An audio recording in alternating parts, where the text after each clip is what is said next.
வணக்கம். இது நல்ல செய்தி. நான் உங்கள் செல்வேஸ். இன்று நம்முடைய சிறப்பு விருந்தினர் கோல்ட் புல்லியன் பிசினஸ் பண்ணக்கூடிய திரு ஜிதேந்தர் அவர்கள். வணக்கம் சார். சார், முதலாவது அக்ஷய திருதை ஃபெஸ்டிவல் வாழ்த்துக்கள் சார். சார், இந்த அக்ஷய திருதை அப்படின்னா என்ன சார்? அக்ஷய திருதைனா அது பரசுராமன் ஜெயந்தின்னு சொல்லுவோம். லார்ட் கிருஷ்ணாக்கு வந்து லார்ட் கிருஷ்ணா வந்து திரௌபதிக்கு அன்னைக்கு ஒரு சாரி கிஃப்ட் பண்ணார். மூணாவது பாத்தீங்கன்னா பகவான் மணிமேகலைக்கு பகவான் வந்து அக்ஷய் பாத்திரம் கிஃப்ட் பண்ணாரு. அக்ஷய் பாத்திரம்னா என்னன்னா, அந்த அக்ஷய் பாத்திரத்துல நீங்க கோல்டு போட்டாலும் அது க்ரோத் ஆகிட்டே இருக்கும், பணம் போட்டாலும் அது க்ரோத் ஆகிட்டே இருக்கும். அக்ஷய் பாத்திரம் மீன்ஸ் க்ரோயிங் ப்ராடக்ட். அந்த பாத்திரையோட இது வந்து பாத்தீங்கன்னா எனர்ஜெட்டிக், பாத்தீங்கன்னா க்ரோத்.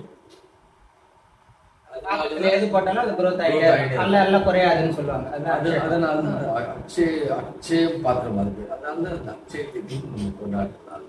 அக்ஷயம்னால வளர்றது க்ரோத். அந்த அக்ஷய திருத்தி அன்னைக்கு அக்ஷய பாத்திரம் வந்து அந்த காலத்துல மணிமேகலை கிஃப்டா கொடுத்தாரு. அந்த அந்த ஒரு பாத்திரத்துல அவ்வளவு எனர்ஜெட்டிக்கா இருக்கு. நீங்க கோல்டு வாங்கி அதுல கோல்டு போட்டீங்கன்னா ஃபியூச்சர் கோல்டு குரோத் ஆயிடுச்சு. அக்ஷய பாத்திரம் கொடுத்ததுனால அது வளர்ந்துருக்கு. அந்த ஒரு ஃபெஸ்டிவலா நம்ம செலிப்ரேட் பண்றோம். அன்றைய தினத்துல நம்ம எந்த பொருள் வாங்கினாலும் அது குரோத் ஆகிடும் அப்படின்றது ஒரு நம்பிக்கை, ஒரு ஐதீகம்.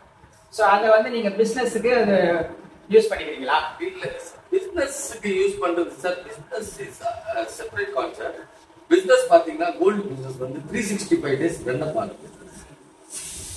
இந்த அக்ஷய திருத்தின்றது அன்னைக்கு பர்டிகுலரா ஃபெஸ்டிவலா கொண்டாடுற காரணமே, அந்த பழைய காலத்துல அந்த லார்ட் கிருஷ்ணாவோட செய்திகள் நீங்க புக்ஸ்ல படிச்சீங்கன்னா உங்களுக்கு தெரியும். இதெல்லாம் இதோட எஃபெக்டிவ் என்ன இருக்குன்னு சொல்லிட்டு இருக்கு. ஸோ அது மக்களுக்கு தெரிஞ்சு போயிடுச்சு.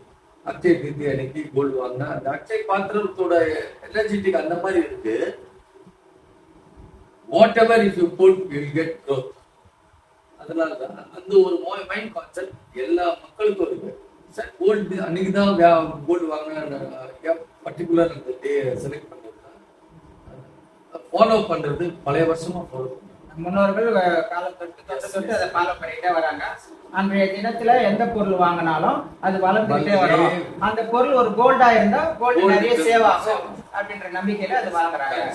ஸோ அதனால மக்கள் வந்து அந்த தினத்தை தேர்ந்தெடுக்கிறாங்க அந்த கோல்டு பிசினஸ். இப்போ கோல்டுல ரெண்டு வகையான பிசினஸ் இருக்கு இல்லையா சார்? ஒன்னு புல்லியன் பிசினஸ் நீங்க பண்றது, இன்னொன்னு வந்துட்டு ஜுவல்ஸ், அது ரீட்டைல் பிசினஸ்.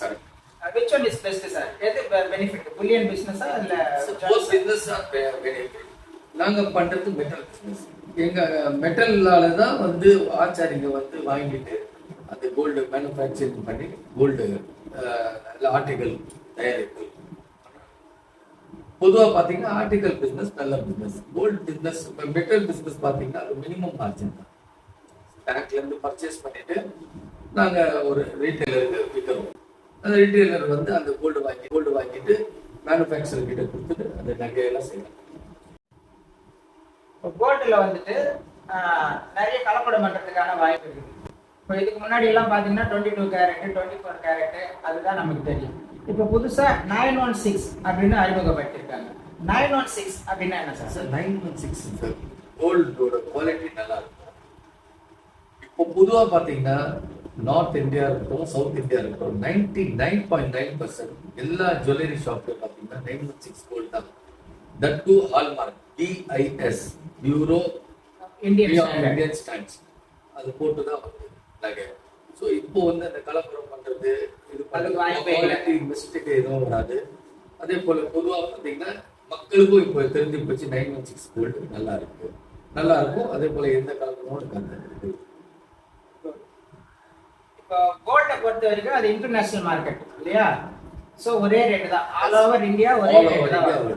அப்படி இருக்கும் பொழுது கோல்டு ரேட்ன்றது ஒண்ணுதான். இப்போ கடைக்கு கடை நாங்க வந்து செய்கூலியை வந்து ஃப்ரீயா தரோம், இன்னொருத்தர் சொல்றாரு நாங்க சேதாரம் ஃப்ரீயா தரோம் அப்படின்னு சொல்றாரு. ஸோ கடைக்கு கடை வந்து டிஃப்ரெண்ட் ஆகும். அது எதனால சார்? அது எதனாலன்னா ஒரு சில ஆர்டிக்கல்ல பாத்தீங்கன்னா சேதாரம் வேஸ்டேஜ் கம்மியா போகும். பொதுவா ஒரு எக்ஸாம்பிள் சொல்றேன். சொல்லுங்க. பேங்கல் வாங்குறீங்க, பேங்கல்ல வேஸ்டேஜ் கம்மியா போகும். செயின்லயும் வேஸ்டேஜ் கம்மியா போகும். அதே நீங்க நெக்லஸா வாங்க போனீங்கன்னா, ஒரு ஆன்டிக் ஐட்டமா வாங்க போனீங்கன்னா, அதுல வந்து நிறைய கோல்டு வேஸ்டேஜ் ஆகும். ஸோ வேஸ்டேஜ் ஆகும்னா அதனாலதான் அது வந்து கொஞ்சம் சார்ஜஸ் அதிகமா போடுவாங்க. மற்றபடி இந்த பேங்கல்ஸ் செயின்லாம் வாங்கினா சேதாரம் கம்மியா தான் போடும். பொதுவா இப்போ அந்த அளவுக்கு ஏமாற்றுறது கிடையாதுங்க. இப்போ எல்லாருக்கும் ஓப்பன் மார்க்கெட் ஆயிடுச்சு. செகண்ட் திங் 916 ஹால்மார்க் வந்த அப்புறமா மக்கள் வந்து பயப்பட வேண்டிய அவசியம் இல்லை. நீங்க லலிதா ஜுவல்லரியிலே வாங்கலாம், சரவணா ஜுவல்லர்ஸ்லயே வாங்கலாம், ஜிஆர்டில வாங்கலாம், எங்க வாங்கினாலும் கோல்டோட கலப்படம் எதுவுமே கிடையாது. All quality of gold 916 gold is very good. சேதாரம் போனீங்கன்னா ஒரு சில ஆர்டிகல்ல வந்து பாத்தீங்கன்னா கண்டிப்பாக அது வந்து வேஸ்டேஜ் போனா அது வேஸ்டேஜ் போகிறதா செய்வாங்க. நான் தான் எக்ஸாம்பிள் கொடுத்தேன் உங்களுக்கு. பேங்கல்ல இந்த செயின் எல்லாம் கம்மியா போனா உங்களுக்கு கம்மியா தான் சார்ஜ். ஸோ ஒருத்தர் வந்து மார்ஜின் அதிகம் எதிர்பார்க்கறாங்க, ஒருத்தர் வந்து தின் மார்ஜின் இருந்தா போதும் அப்படின்னு நினைக்கிறாங்க. சார் தின் மார்ஜின் லார்ஜ் மார்ஜின் சொல்ல முடியாது சார். அந்த கடைக்காரருக்கே பாத்தீங்கன்னா கண்டிப்பாக அந்த கோல்ட் மேக்கிங் பண்றாங்களா, அது மேக் பண்ணும்போது வேஸ்டேஜ் போக தான் செய்யும். Charging wastage. ஸோ அதனால தான் கடைக்காரர் சார்ஜ் பண்ணுவோம். ஒரு சில ஐட்டம்ல சார்ஜஸ் கம்மியா இருந்தாலும் கடைக்காரர் வந்து கம்மியா தான் சார்ஜ் பண்ணுவாங்க.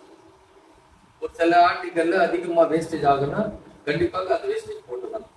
ஆன்டிக் ஜுவல்லரி, டெம்பிள் ஜுவல்லரி, அந்த டெம்பிள் ஜுவல்லரி எல்லாம் வாங்கினீங்கன்னா நிறைய வேஸ்டேஜ் போகும். அதுல வந்து பாத்தீங்கன்னா பகவானோட இது கலசம், ஸ்டாச்சுஸ் எல்லாம் இருக்கும். அதுல நிறைய வேஸ்டேஜ் இருக்கும். ஹேண்டிகிராஃப்ட் பண்ணும்போது நிறைய வேஸ்டேஜ் இருக்கும். கோல்டுல வந்து துபாய் கோல்டுன்னு சொல்றாங்க, சிங்கப்பூர் கோல்டுன்னு சொல்றாங்க. துபாயில வந்துட்டு ரேட் கம்மி அப்படின்னு சொல்றாங்க. அது எதனால சார்? சார் அது வந்து இன்டர்நேஷனல் மார்க்கெட். ரெண்டாவது பாத்தீங்கன்னா டாக்ஸஸ் வித்தியாசம் இருக்கு, இம்போர்ட் டியூட்டி வித்தியாசம் இருக்கு. நம்ம இந்தியன்ல பாத்தீங்கன்னா இந்தியன் கோல்டும் அதே குவாலிட்டி தான், துபாய் கோல்டும் அதே குவாலிட்டி தான், சிங்கப்பூர் கோல்டு குவாலிட்டி பொறுத்த வரைக்கும் மெட்டல் குவாலிட்டியில எந்த வித்தியாசமும் வராது.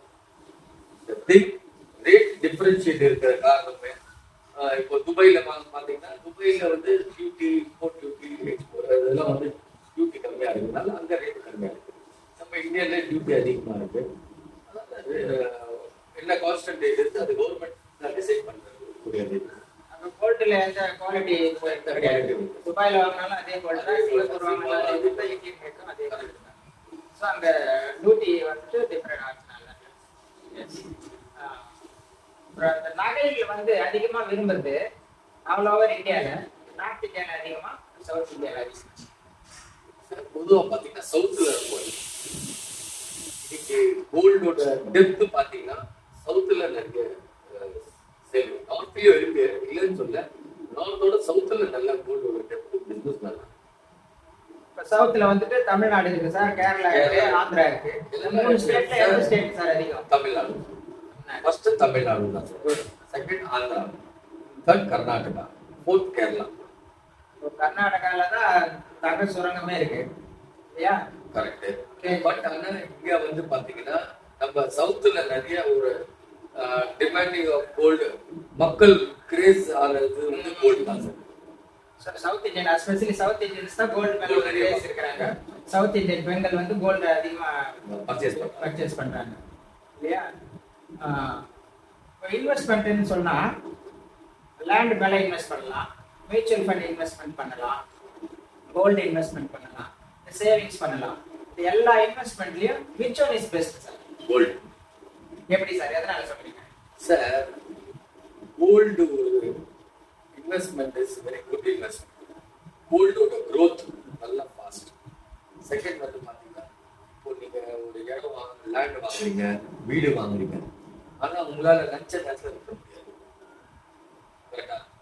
இதே கோல்டு வந்து பாத்தீங்கன்னா பகல் ராத்திரியும் you want to make money off, நீங்க எங்க போய் கொடுத்தாலும் கோல்டு காசு கொடுக்கும்.